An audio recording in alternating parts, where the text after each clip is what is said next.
Salut! Merci à tous pour vos messages, pour les commentaires que vous avez proposés, que vous avez notés suite à l'annonce que je faisais en disant que je ne fais plus de coaching de vie et que je me présente plus comme un mentor, que je fais du mentoring maintenant parce que ça correspond plus aux accompagnements que je fais, à la posture que j'ai dans les accompagnements que je propose. Donc merci beaucoup déjà de m'avoir donné votre feedback, d'avoir validé, d'avoir parfois challengé aussi cette décision, cette prise de position. Ça me nourrit beaucoup évidemment et c'est important pour moi parce que ça me permet d'ajuster bien sûr et de savoir si je ne suis pas complètement à côté de la plaque. C'est pour ça que je vous ai demandé votre avis et encore une fois, merci beaucoup. Alors je voulais aussi apporter quelques compléments parce que pour être tout à fait clair, je me rends compte et je me suis rendu compte que la posture que j'avais dans mes accompagnements était plus la posture de ce qu'on appelle un mentor, plus que d'un coach. La raison et la différence est la suivante, et elle est vraiment importante, c'est qu'une personne qui fait du coaching va surtout poser des questions. Elle ne va jamais interférer avec ce qu'elle pense, elle ne va jamais donner son avis, elle va vraiment poser des questions pertinentes, puissantes, pour que la personne découvre par elle-même. Ce qui fait qu'il n'y a aucune implication personnelle de la part du coach. C'est vraiment le coaché ou la coachée qui va trouver ses propres solutions, ses propres réponses. Donc, il y a une forme de détachement, presque, qui fait que, qui est induite par la nature même de cette relation. Et soyons clairs, je vais continuer de faire du coaching parce que mon job, c'est évidemment d'abord et en priorité de poser des questions pour que la personne qui est en face de moi, pour que toi, tu puisses découvrir, savoir, connaître, sentir ce qui te correspond, ce dont tu as besoin, ce qui est important pour toi, tout simplement, et puis ce qui ne l'est pas, dans toutes les sphères de ton existence, en termes d'identité, en termes d'action concrète au jour le jour. Voilà.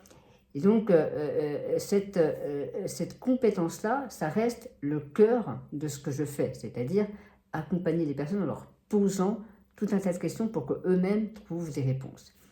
Ceci dit, la différence avec une personne qui fait du mentoring, il y a un engagement supérieur. Je m'explique. Je sais que, en fait, dans mes accompagnements, je m'engage beaucoup plus.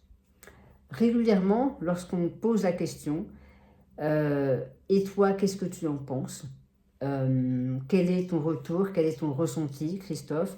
Et toi, comment est-ce que toi, tu as traversé ça, par exemple?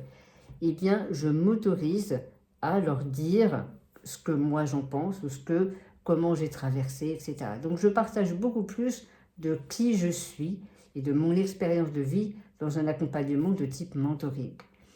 Et évidemment, toujours avec le fusible de garde en tête, je le dis quasiment tout le temps, garde en tête que je mets ça sur la table, mais ce n'est que mon parcours, mon histoire, ça ne veut pas dire que ça va te correspondre, évidemment. D'accord? C'est ta responsabilité de prendre ou de ne pas prendre ce que je vais partager avec toi.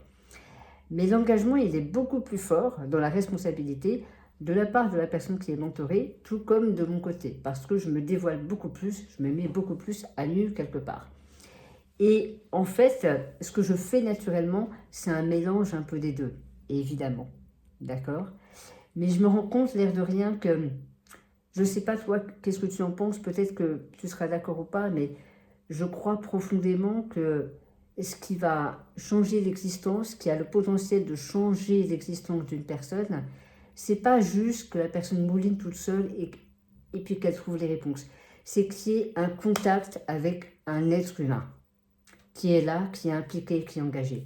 Et c'est vraiment cette relation qui peut être distante, mais je crois plus en le fait que baisser les armures, être vraiment dans de la simplicité, être dans une forme de dévoilement tout à fait la plus honnête possible, eh bien, je crois que ça tisse des liens de confiance, ça tisse des liens de respect mutuel qui ont un potentiel de changement, de modification qui est extrêmement fort, qui est très important. Je crois vraiment que c'est les liens qu'on tisse avec les personnes qui ont le pouvoir de changer les choses dans le monde et de changer les choses chez quelqu'un en particulier. Et donc c'est pour ça que j'aime plus et j'apprécie plus cette posture de mentor où je me mets plus à nu, où je partage plus, avec toujours les bons fusibles, évidemment, même si ça implique plus de risques, beaucoup plus d'engagement de la part des deux côtés, évidemment, mais je crois plus en cette posture-là, et elle me semble être plus juste dans le monde d'aujourd'hui, tout simplement. Et je crois que la distanciation, on l'a suffisamment vécue, elle a son utilité dans certains contextes, évidemment, avec certaines personnes, lorsqu'on est plus sur de la thérapie, lorsqu'on va plus chercher lorsqu'on a besoin d'une personne qui est extrêmement neutre, qui ne va rien projeter du tout, factuellement, et bien parfois c'est utile. Et tu le sais, moi je suis passée aussi par une psychanalyse, par une psychothérapie, j'ai fait beaucoup de choses.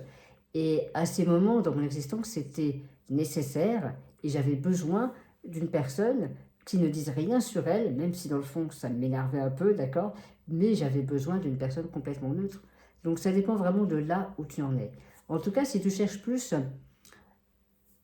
une relation inspirante et si tu sens que tu as besoin d'être au contact d'une personne qui vraiment t'inspire, qui va t'attirer vers le haut, parce que tu sais que juste être en contact avec telle personne, ça va te faire avancer, parce que tu es en contact d'une partie de ses croyances, de ses idées, de ce qu'elle a fait aussi, et c'est ce qu'on appelle l'inspiration, tout simplement.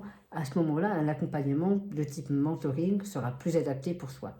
Si tu as vraiment besoin plus de rester sur toi et de trouver les solutions, parce que tu es encore plus dans ton univers, dans ton monde, tu n'as pas tant besoin d'inspiration que d'avoir des outils, d'avoir des choses un peu terre à terre, comme ça, concrètes, mais de ne pas trop rentrer dans les détails. À ce moment-là, un coaching sera peut-être plus indiqué au niveau de la posture. Voilà. Et si vraiment il y a besoin d'aller travailler sur des gros traumatismes, ben là, évidemment, on est dans d'autres secteurs, avec des psychologues, avec de l'EMDR, avec de la psychothérapie, avec des choses comme ça. Voilà. Bon, en tout cas, encore une fois, merci pour tous les retours. J'espère aussi que cette vidéo t'aura apporté un peu plus de clarté sur ce que je fais maintenant, sur les différences entre le coaching, entre le mentoring, entre la psychologie, aller voir un ou une psychologue par exemple, et que cela va t'aider à faire le bon choix tout simplement pour avancer dans la vie, parce que je crois aussi profondément que l'existence, ça se construit à plusieurs, même s'il y a besoin des temps de retrait, de silence, de solitude, bien sûr. Mais l'existence se construit aussi à plusieurs et c'est comme en grimpe, tu peux faire du solo, grimper son corps tout seul, mais c'est beaucoup plus risqué. Et surtout, ça va beaucoup moins vite. Tu vas forcément beaucoup moins vite parce que factuellement, tu vas être obligé de rester dans ta zone de confort, dans ce que tu maîtrises, pour ne pas tomber. Parce que le risque de tomber, c'est juste pas possible. Donc tu peux pas le courir quand tu fais du solo. Et quand tu es tout seul, bah, tu peux pas te tromper, donc tu restes sans le savoir dans un petit peu toutes tes idées, tout ce qui mouline en tête déjà. Voilà, je m'arrête ici. Encore une fois, merci à tous pour vos commentaires. Je vous souhaite une très belle fin de semaine et on se retrouve très vite. Salut!